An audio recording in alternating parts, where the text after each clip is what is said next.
20절까지 말씀입니다. 제가 말씀을 안 적었어요. 자, 제가 한 구절, 여러분 한 구절 교독하도록 하겠습니다. 15절부터 제가 읽겠습니다. 여러분이 16절 읽으시면 됩니다. 그는 보이지 아니하는 하나님의 형상이시요 모든 피조물보다 먼저 나신 이시니 만물이 그에서 창조되되 하늘과 땅에서 보이는 것들과 보이지 않는 것들과 혹은 왕권들이나 주권들이나 통치자들이나 권세들이나 만물이 다 그로 말미암고 그를 위하여 창조되었고 또한 그가 만물보다 먼저 계시고 만물이 그 안에 함께 섰느니라. 그는 몸이 교회의 머리시라. 그가 근본이시요 죽은 자들 가운데서 먼저 나신 이시니 이는 친히 만물의 으뜸이 되려 하시느니라. 아버지께서는 모든 충만으로 예수 안에 거하게 하시고 그의 십자가의 피로 화평을 이루사 만물 곧 땅에 있는 것들이나 하늘에 있는 것들이 그로 말미암아 자기와 화목하게 되기를 기뻐하시니라. 아멘. 여러분 잘 일주일간 잘 보내셨어요? 네, 참 보고 싶었어요. 네, 많이 보고 싶었고요. 주중에 이렇게 뵌분도 계시고 새벽 예배를 통해서 또 이렇게 기쁩니다. 그 자리에 여러분들이 자리에 한 자리를 찾아가고 있는 걸 보면은 되게 기분이 좋더라고요. 되게 좋고 여러분들이 함께 그 자리에 함께 하나님 나라 그 백성에 대해서 또 하나하나 조금이라도 또 듣게 되고 또 그 말씀을 통해서 새로운 깨달음을 내가 어떻게 살아야 되는구나 이걸 좀 더 알게 되지 않았을까 하는 마음과 또 그런 마음들 그리고 또 여러분들이 함께 참여했고 또 기도했다는 마음들 그래서 어떤 분들은 아마 쿠폰을 받으신 분도 계시고 그러실 것 같아요. 제가 격려하느라고 또 이렇게 청년들한테 여러분들한테 하나씩 보내긴 했는데요. 그렇습니다. 안 받았다고 서운해하지 마세요. 안 받으신 분은 안 오신 분이에요. 네. 죄송합니다. 웃자는 얘기고요. 우리는 지지난주에 우리가 말씀을 계속 받았어요. 우리 지난주를 통해서 말씀을 받았는데요.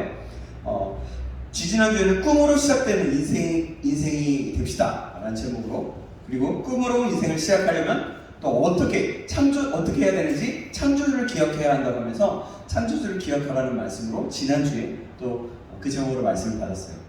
오늘은 창조주를 기억하고 꿈을 꾸려면 어떻게 해야 할지를 살펴보려고 합니다. 그것은 우리가 세상에 존재하는 목적이 무엇인지를 알 때 창조주를 기억할 수 있다는 겁니다. 그래서 오늘 설교 제목을 내가 세상에 존재하는 목적이라는 목적이라는 제목으로 붙였어요. 우리가 세상에 존재하는 목적이 무엇인지 근본적으로 한번 생각해 보려고 합니다.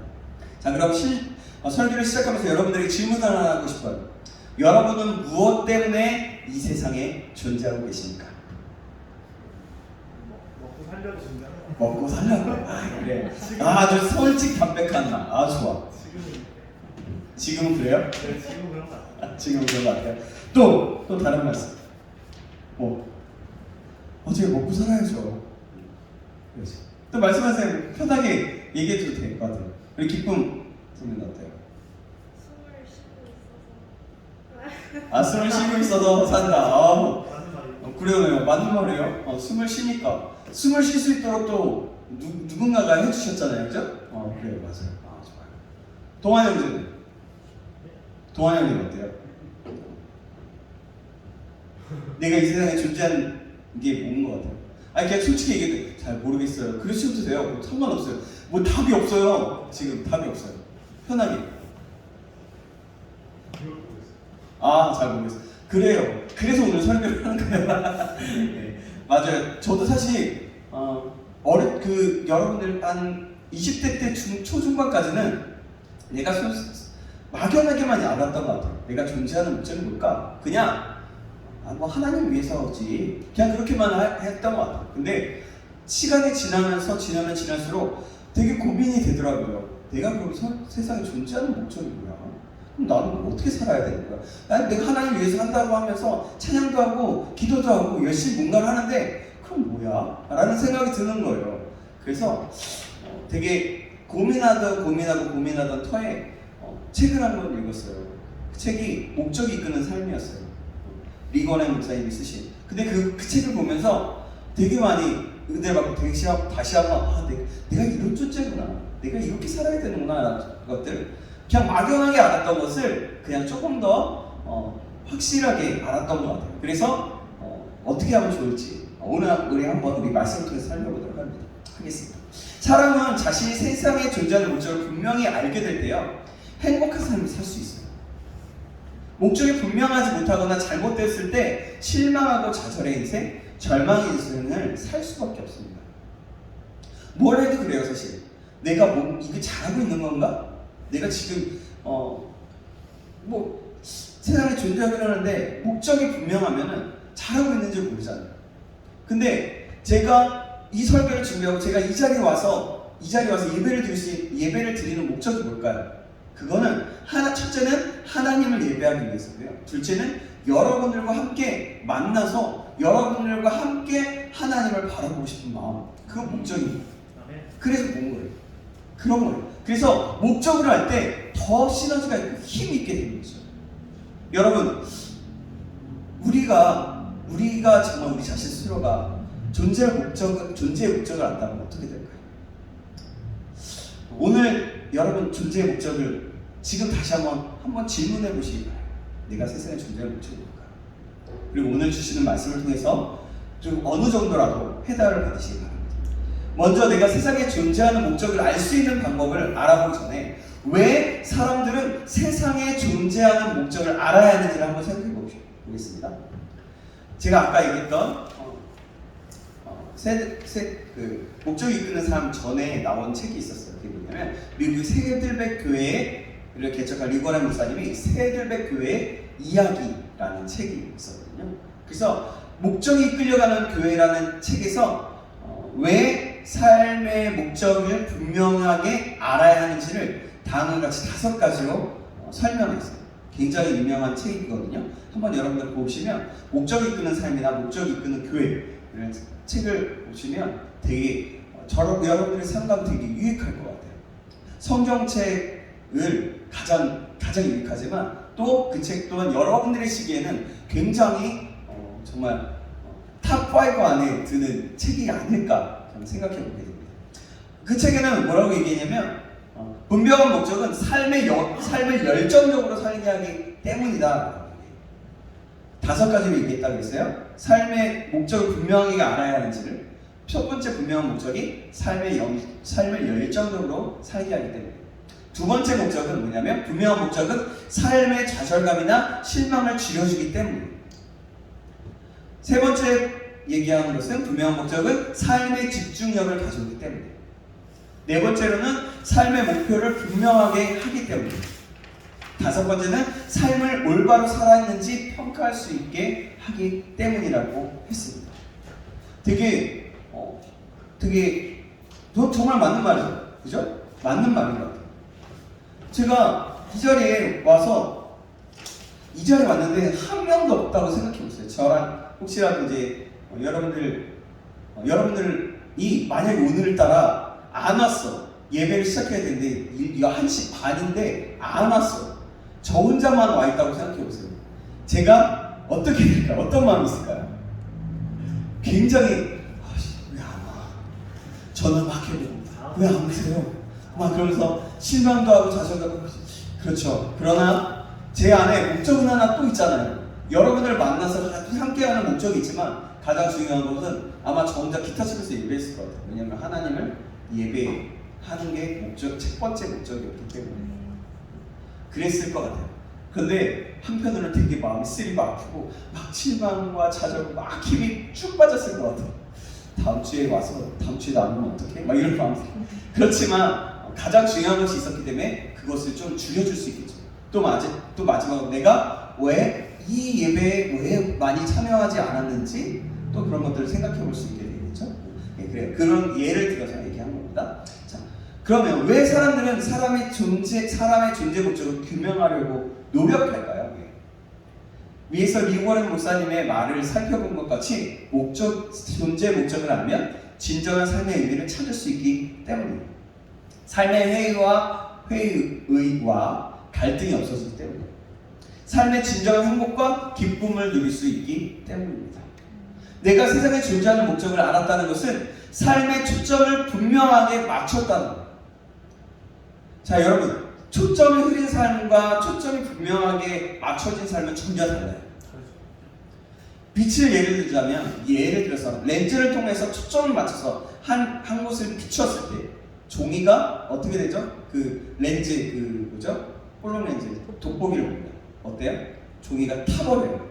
그리고 그것은 어떻게 되냐면 쇠를 자르기도 해요. 돋보기뿐만 아니라 어떤 렌즈를 통해서 그 불이 막 이렇게 쇠를 자르는 그 원리가 바로 그런 렌즈를 통해서 하는 그런 빛을 비춰서 한 곳에 모아서 쏘는 그 원리거든요. 그러나 빛의 초점이 없어서 흩어진 빛은 그런 힘을 발휘할 수 없어요. 삶의 목적을 안다는 것은 바로 삶의 초점을 맞춘다는 것입니다. 이것은 또한 내가 세상에 존재하는 목적을 안다는 것, 세상에서 놀라운 능력을 나타내며 산다는 것을 의미합니다.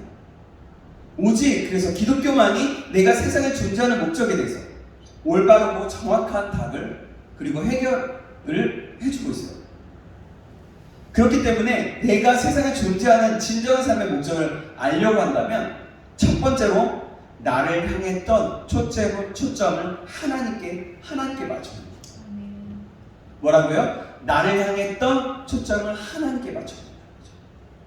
사람은 하나님의 목적과 영광을 위해서 하나님의 형상과 모양대로 지음을 받은 피조물이라는 것입니다. 오늘 본문에 1절, 16절을 말씀을 보면 표준사본은 이렇게 말씀하고 있어요. 제가 읽어드릴게요. 만물이 그분 안에서 창조되었습니다. 하늘에 있는 것들과 땅에 있는 것들, 보이는 것들과 보이지 않는 것들, 왕권이나 주권이나 권력이나 권세나 할 것 없이 모든 것이 그분으로 말미암아 창조되었고 그분을 위해 창조되었습니다. 이 말씀은 특별히 주목해야 할 말씀은 그분 안에서 창조되었고 그분으로 말미암아 창조되었고 그분을 위해서 창조되었다는 거예요. 뭐라고요? 그분 안에서 창조되었고 그분으로 말미암아 창조되었고 그분을 위해서 창조되었다는 거죠. 이 말씀을 보면 나의 존재에 대해서 나의 시선을 돌릴 틈이 없다는 거예요. 나의 존재의 근원이 바로 하나님이시고 나의 존재가 하나님께 속하여 있고 하나님을 위해서 내가 존재한다는 거예요. 이런 사실이 명백함에도 불구하고 우리가 잘못 생각하고 있는 것 중에 하나는 내가 세상에 존재하는 목적을 나에게 초점을 맞추어 생각하는 것입니다. 자아 성취, 마음의 평안과 행복, 가족과 직업, 나의 꿈과 야망에 내가 존재하는 목적을 둔다면 이것이 얼마나 잘못된 것인지를 우리 주변을 살펴보면 금방 알 수 있어요. 그것은 또한 하나님의 영광을 가리는 것이기도 하죠. 우리가 지난주에도 말씀을 들었지만 솔로몬 왕은 자기 스스로를 위해서 삶을 뒤돌아보면서 자신의 삶을 한마디로 얘기했어요. 뭐라고요? 모두 헛되고 헛되다. 그렇게 단정지었어요. 좀 더 구체적으로 예를 들면 어떤 사람의 밥그릇을 만들었어요. 밥그릇을 만드는 사람의 의도는 이 밥그릇을 통해서 식사를 할 때 밥그릇으로 누군가에게 쓰임 받기 위해 만든 말이 꼬이네요. 쓰임 받기 위해서 만드는 거예요. 그냥 밥그릇 자체로 스스로가 존재하기 위해서 만들어지는 것이 아니에요. 또한 밥그릇이 사람들에게 밥을 쉽고 편안하게 먹게 하기 위해 만들어졌습니다. 근데 그 목적을 따라 사용하지 못하고 흙바닥에 아이들의 장난감으로 사용되어 있다면 만약 그 밥그릇이 어떤 인격이 있어서 그렇다면 그 밥그릇의 인생은 어떨까요? 불행할 것 같지 않아요? 그죠?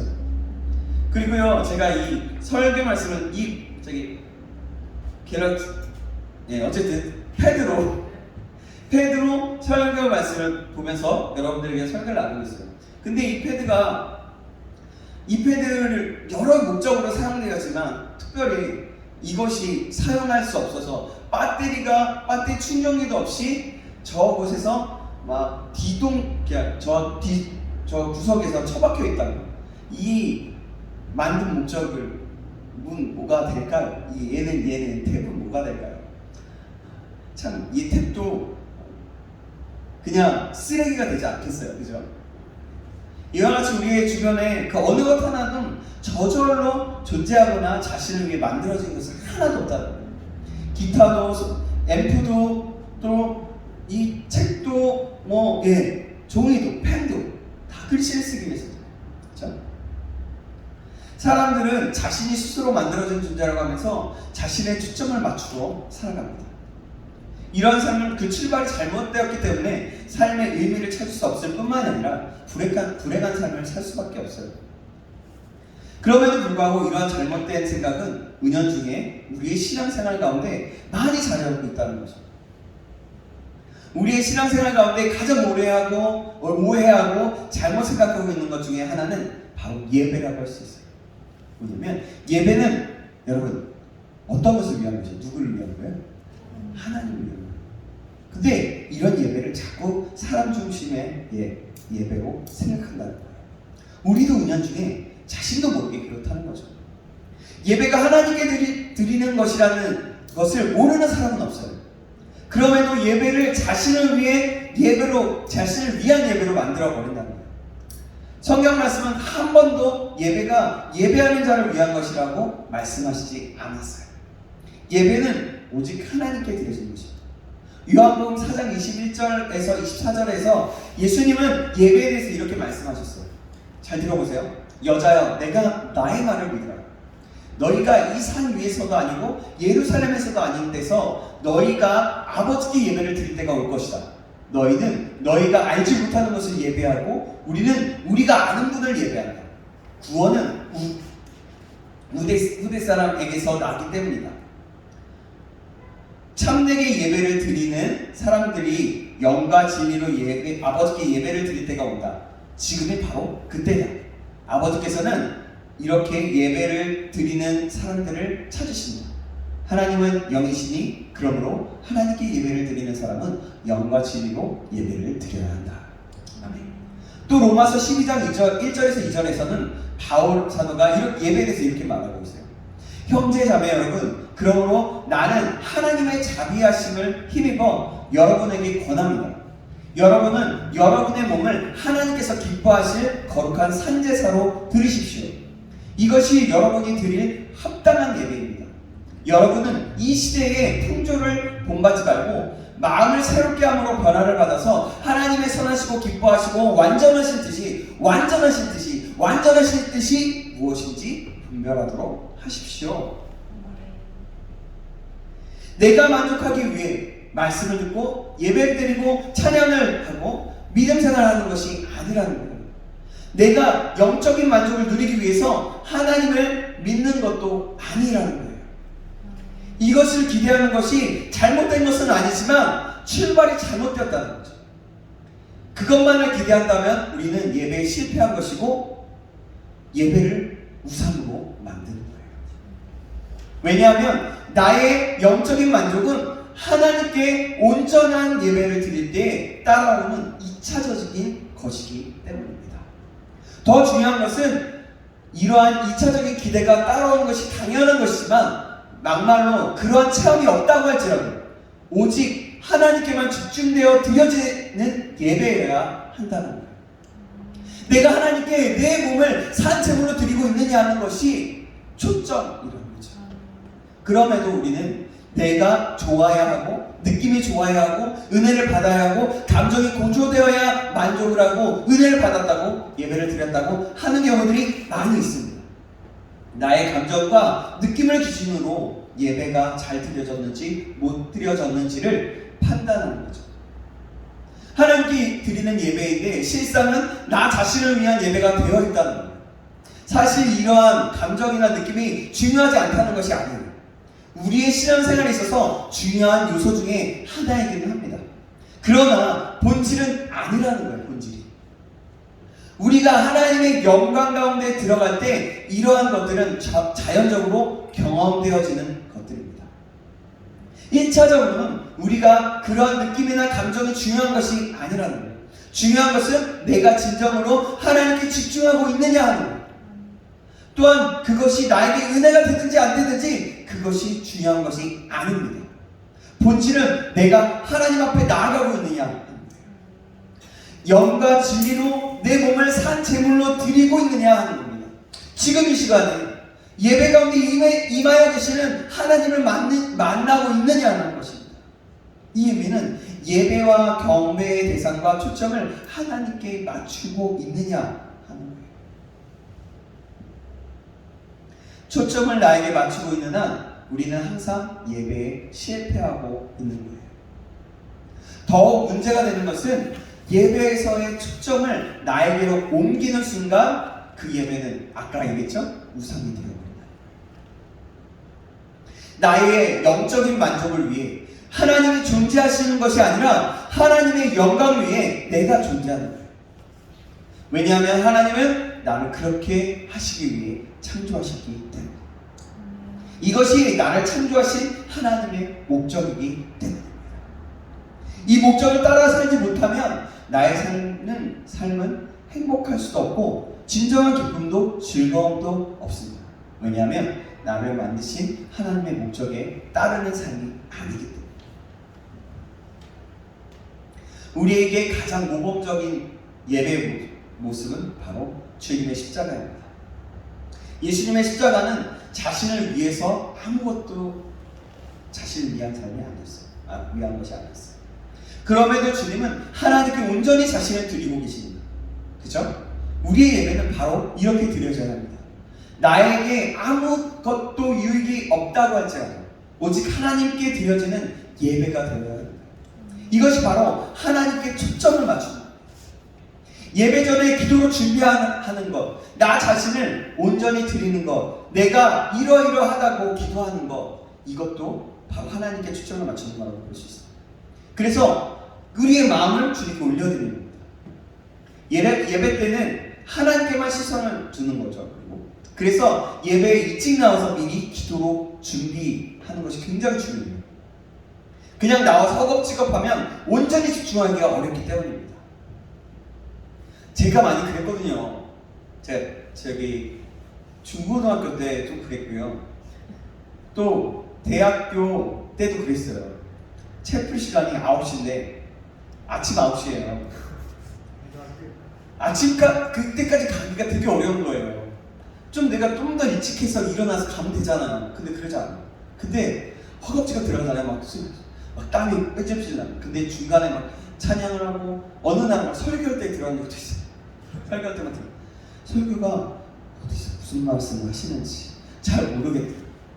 하나님을 만나러 그 채플을 만나야 하는데 그러지 못할 때가 있었다는 거죠. 우리 청년부에 함께 모여서 예배를 위해서 기도하는 은혜가 있기를 바랍니다. 우리가 정말 그랬으면 좋겠어요. 오늘은 또 특별한 사정이 있어서 예배를 좀 많이 늦게 시작했지만 그렇지만 그거 나름대로의 은혜인 거죠. 그렇다면 이 자리에 있는 사람은 대화하고 얘기를 나눌 수도 있지만 함께 기도하면 좀 더 좋았지 않았을까 라는 생각을 해보게 됩니다. 아니요, 근데 대화하는 거 중요한 건데, 그러니까 그 기도에 대해서 이제 하나님께 집중하는 거에 대해서 더 이렇게 나누기 위해서 더 그 초점을 맞추기 위해서 더 그런 거고요. 그래서 여러분, 우리가 이 자리에 나와서 미리 준비하고 기도할 수 있는 은혜가 있고요. 더 나아가서는요, 여러분들 함께 예배를 위해서, 자꾸 이 버벅거리는 저의 입술을 위해서, 또 찬양을 위해서 함께 기도하셨으면 좋겠어요. 중복이 나와서. 그래서 하나님께 우리의 마음을 집중하고 우리의 기도로 예배가 더욱더 풍요롭게 되기를 소망합니다. 그러면 얼마나 좋을까요? 이것이 다 하나님께 초점을 맞추는 겁니다. 이렇게 우리의 삶을 나에게 향해 있던 시선을 하나님께 맞추게 될 때 세상에 존재하는 목적을 알게 되는 거예요. 그럼 내가 세상에 존재하는 목적을 알게 하려면 그 두 번째는 무엇일까요? 두 번째는 뭐냐면 오직 예수 그리스도 안에서 있어야 한다. 되게 막연하기도 하지만 그때 이게 중요해요. 내가 세상에 존재하는 목적은 예수 그리스도 안에서만 내가 누구인지 그리고 내가 무엇을 위해 사는지를 알 수가 있어요. 왜냐하면 하나님의 어떤 분이신지를 예수 그리스도를 통해서만 보여주기 때문이에요. 또한 예수 그리스도 안에 영원한 생명이 있기 때문입니다. 다른 것에는 진정한 생명이 없어요. 정말 그래요. 마치 생명이 있는 것처럼 보여지지만 그것은 우리의 눈을 속이는 것들입니다. 우리의 육체가 끝나는 날 생명이 있는 것처럼 보였던 것들은 없어져 버립니다. 죽는 순간 우리는 아무것도 가져갈 수가 없어요. 얼마 전에 돌아가신 우리 어머니를 보니까 그래요. 우리 동안 형제도 좀 그렇죠. 아버지를 보면 그렇죠. 아무것도 가져가지 못하시고, 그죠? 좀 아프시다가, 아유, 좀, 저희 어머니는, 조금만 좀 양보하시지. 이런 것들도 좀, 제 아버지 생각했어도, 조금만 더 양보하시지. 조금만 더 하시지. 이런 생각들도 있어요. 그래요. 이 죽는 순간 아무것도 가져갈 수가 없어요. 그럼에도 세상은 마치 세상에 있는 것들에 생명이 있는 것처럼 우리를 계속해서 말하고 있고, 거짓 메시지를 주고 유혹하고 있어요. 내가 세상에 존재하는 목적은 세상에 있을 때뿐만 아니라 영원히 있어야 할 것입니다. 그렇기 때문에 목적이 영원한 것이어야 한다는 거예요. 그런데 오직 예수 그리스도 안에서만 영원히 내가 세상에 존재하는 목적을 알 수가 있는 거죠. 내가 세상에 존재하는 목적을 예수 그리스도를 통해 분명하게 알 수 있는 이유는 바로 부활하신 예수 그리스도를 통해서 내가 부름을 받았기 때문이에요. 내가 구원받았기 때문이에요. 예수 그리스도를 통해서 택함을 받았기 때문입니다. 더 중요한 것은 오직 예수 그리스도를 통해서만 하나님의 자녀가 될 수 있기 때문에 그런 거예요. 즉 예수 그리스도를 통해서만이 나의 신분이 하나님 앞에서 분명해지기 때문입니다. 이것이 왜 중요하냐면 신분이 생겨야 소명과 사명이 생기기 때문입니다. 일반 시민이었던 사람이 어느 날 대통령이나 국회의원이 되면 신분과 지위에 맞는 사명과 목적이 생기는 것과 같습니다. 그거죠. 갑자기 생각이 안 나는데 그 미국의 드라마가 있는데 어떤 하원 아주 끝에 그 의원이 어느 날 갑자기 폭파 사건을 위해서 대통령이 됐어요. 그 사람이 퍼져가는 그 이름 제목이 뭐죠? 지정생주자. 맞아. 미국이. 그 드라마 제가 다 보질 못했는데 한 중간까지는 봤는데 그렇더라고요. 그 사람이 자기 사명을 갖고 대통령으로서 역할을 감당하고 있는 거예요. 그 일반 전혀 그 대통령이라는 것을 전혀 생각지도 못했던 사람이에요. 바로 그런 것과 마찬가지예요. 우리는 예수 그리스도를 통해서 사탄의 종에서 하나님의 자녀로 거듭 태어났습니다. 하나님의 자녀에 맞는 사명과 목적이 생겨난 것입니다. 그렇기 때문에 사람은 예수 그리스도 안에서만 내가 세상에 존재하는 목적을 분명하게 알 수 있는 거예요. 바로 사도 바울 되게 한 것은 복음이었습니다. 사도 바울의 생애를 뒤바꾼 것도 로마서를 쓰게 한 것도 바로 복음이었어요. 사도 바울은 25절에 나의 복음이라고 말하고 있어요. 그리고 저를 사역자로 목사로 만들고 이 자리에 서게 하시고 주를 위해서 살게 한 것도 바로 복음입니다. 여러분에게도 이것이 복음인 줄로 믿습니다. 사도 바울은 로마서에서 복음이라는 말을 7번 사용했어요. 복음이 너무나 중요하기 때문입니다. 예수 그리스도의 종 바울은 사도로 부르심을 받아 하나님의 복음을 위하여 택정함을 입었으니라고 로마서 1장 1절에 말씀하고 있어요. 복음은 바로 주 예수 그리스도입니다. 사도 바울은 이 복음 때문에 완전히 그의 삶을 희생한 거예요. 바울은 그러므로 나는 할 수 있는 대로 로마에 있는 너희에게 복음 전하기를 원하노라 라고 말했어요. 그리고 로마서 1장 16절에는 복음을 부끄러워하지 않는다고 얘기했어요. 이 복음은 구원의 능력을 주신 하나님의 능력입니다. 복음에는 하나님의 의가 나타나고 믿음에서 믿음으로 이르게 한다고 말씀했어요. 저는 우리 모두가 복음에 사로잡히기를 소망합니다. 복음을 위해서 살 수 있게 되기를 간절히 소망합니다. 나를 위해서 아니라 내가 내 마음대로 내 이익과 내 만족과 내 꿈, 내 생각, 내 가정, 좋은 가정 그것만을 위해서가 아니라 복음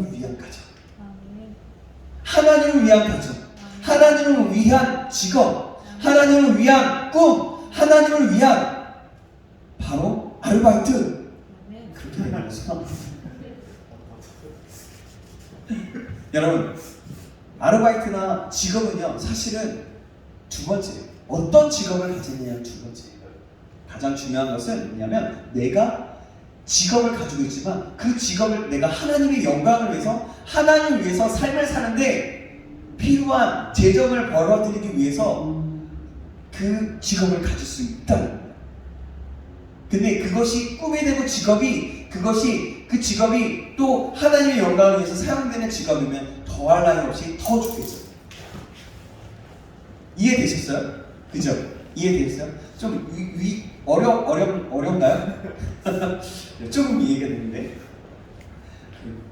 그러니까 내가 하나님을 위해서 직업을 가진다는 것은 좋은 거지만, 좋은 건데, 그 직업이 어떤 사람은 저는 목사가 되는 것이 하나님의 영광을 위해서 살아가는 것이고 이 직업 자체가 그런 직업이지만, 다른 사람은요, 어떤 사람은요, 내가 원하지 않는 직업을 가질 수도 있고요, 내가 하나님의 영광을 위해서 쓰임받기 위해서 내가 다른 아르바이트를 할 수 있다라는 거예요.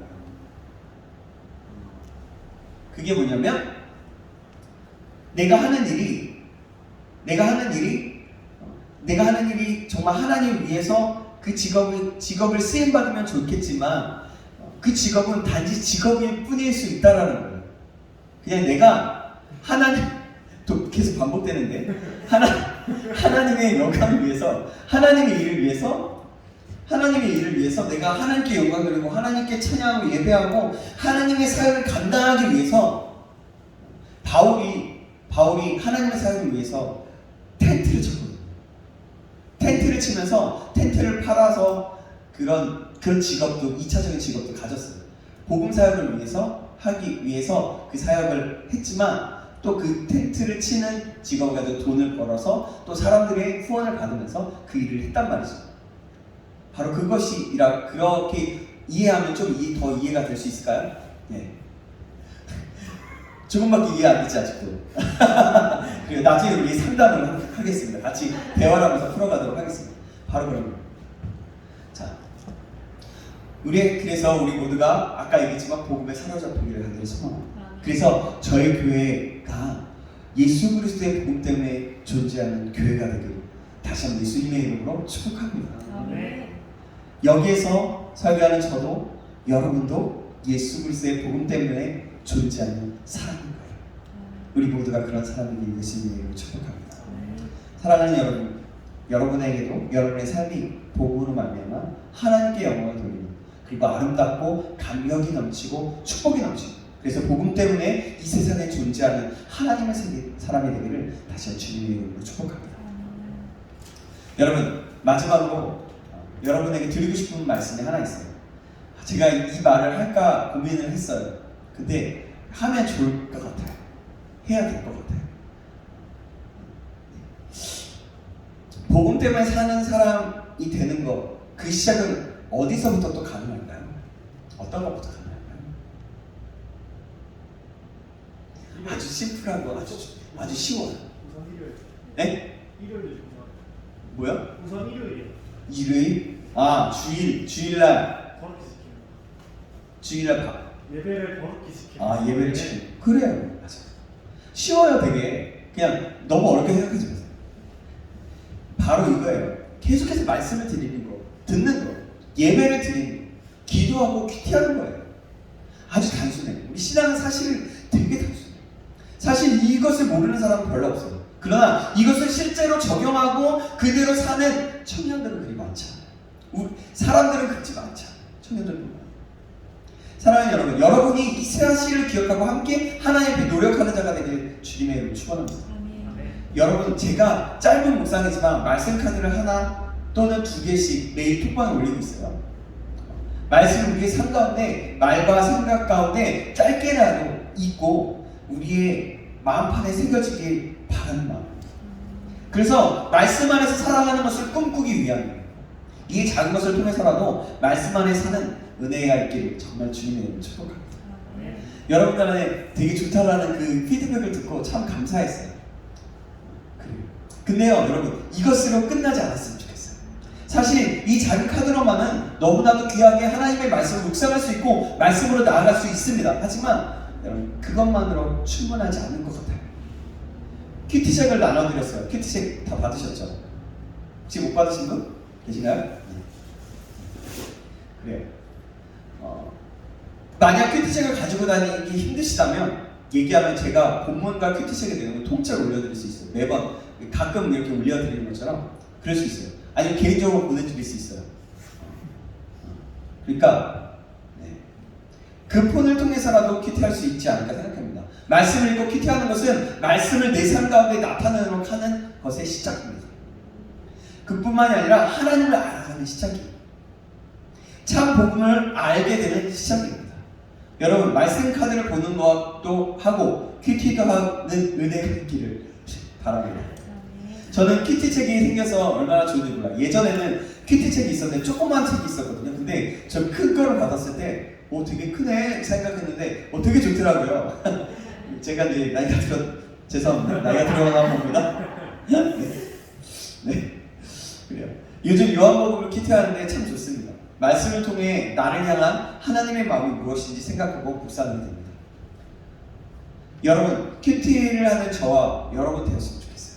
그리고 큐티를 할 뿐만이 아니라 여러분들 가끔마다 같이 나누는 시간을 가졌으면 좋겠습니다.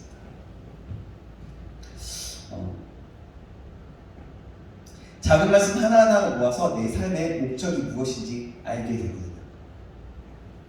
작은 것 하나하나, 주일 말씀 받는 거, 그 일주일의 삶을 내 일주일에 어떻게 살아야 되는지 그 목적을 알게 되는 것처럼 내가 말씀 큐티 한 번 그것을 읽고 오늘 하루를 살아가는 힘이 생기고 목적을 알게 되는 거예요. 그래서 우리는 우리의 삶의 목적이 무엇인지 더욱더 알게 되는 거죠. 나의 초점을 하나님께로 둘 수 있게 됩니다. 또한 예수 그리스도 안에 사는 것이 무엇인지 알게 됩니다. 여러분 기억하세요. 말씀 카드도 읽고 큐티 하시길 다시 한번 주님의 이름으로 축복합니다. 합시다. 네. 그리고 더 시간이 된다면 시간을 확보하여서 예배를 드리고 기도하는 시간을 가지시기 바랍니다. 하나님은 그런 자들에게 특별한 일을 행하십니다. 우리 인생의 목적을 아주 크게는 아닐지라도 작은 것 하나하나씩 알게 하실 거예요. 그럼 그것이 쌓여서 하나님의 꿈을 꾸게 되고 창조주 하나님께 영광을 돌리며 살아가게 되는 거죠. 우리 모두가 그런 사람이 되길 예수님의 이름으로 축복합니다. 예, 정말 그랬으면 좋겠어요. 말씀 맺도록 하겠습니다. 제가 잠시 기도할게요. 사랑하는 하나님 감사합니다. 오늘 내가 세상에 존재하는 목적이 무엇인지 우리가 이미 알고 있을 수도 있었고 많이 들어왔을 수도 있었던 메시지이지만 하나님 우리가 다시 한번 선보해 보았습니다. 이 말씀 하나님 우리가 들은 것으로 끝나지 않게 하시고 우리의 삶 가운데 정말 나타내 줄 수 있도록 인도하여 주시옵소서. 작은 것 하나하나가 우리의 삶의 목적이 된다는 것을 알아서 정말 놀라운 그 은혜와 주님께서 원하시고 주님이 계획하신 그 뜻을 알고 그 뜻을 이루어드리는 우리 한 사람 한 사람 될 수 있도록 축복하여 주시옵소서. 살아계신 예수님의 이름으로 기도합니다. 아멘.